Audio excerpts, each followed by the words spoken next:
consecutive Big 12 championships and bowl games not turning out the way you would have wanted, has this team got even more hunger? You know, we certainly do. I mean, we certainly don't feel like we've done anything, postseason. It's a huge honor and thrill and responsibility winning the Big 12 title. But, what we got to do is we got to take it to the next step, and that's what we're preparing for, and that's what our guys understand. And, we feel like we really played a really good football game in the Cotton Bowl versus Michigan State.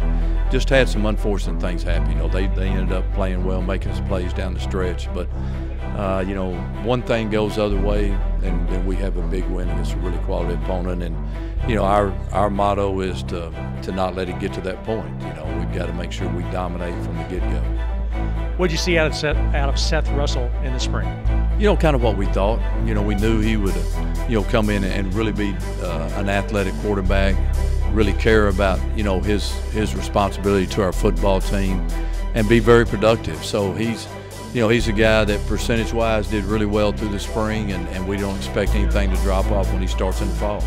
Will there be anything that gets changed or tweaked at all in the offense with him at quarterback? Yeah, I mean, we'll go through a few changes, when we get into fall camp. But, what we want to do in the spring is just let him get comfortable with our linemen, with our receivers, and with understanding defenses. And then the fall we'll start, trying to make it where he's a little more comfortable from the schematic standpoint offensively.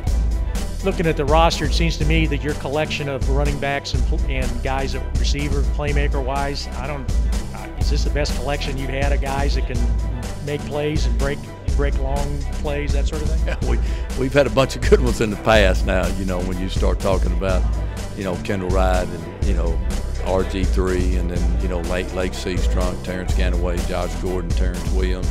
We've had a lot of playmakers, throughout our tenure there at Baylor. But, we got some guys on campus now that certainly are going to make a name for themselves and for our university. So I'm excited about them growing as an individual and growing as a football player and contributing to our team.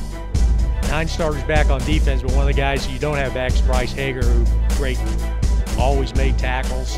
How important is that position to that defense, and how important is to find somebody that can take his place? Oh, it's very important.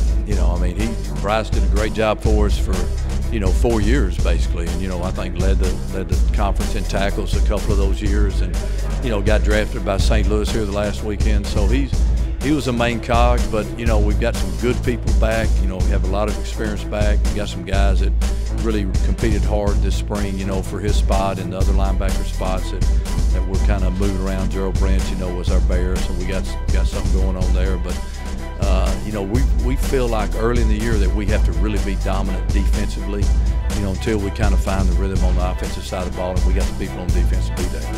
Last thing, was there anything that you were really pleased with coming out of spring?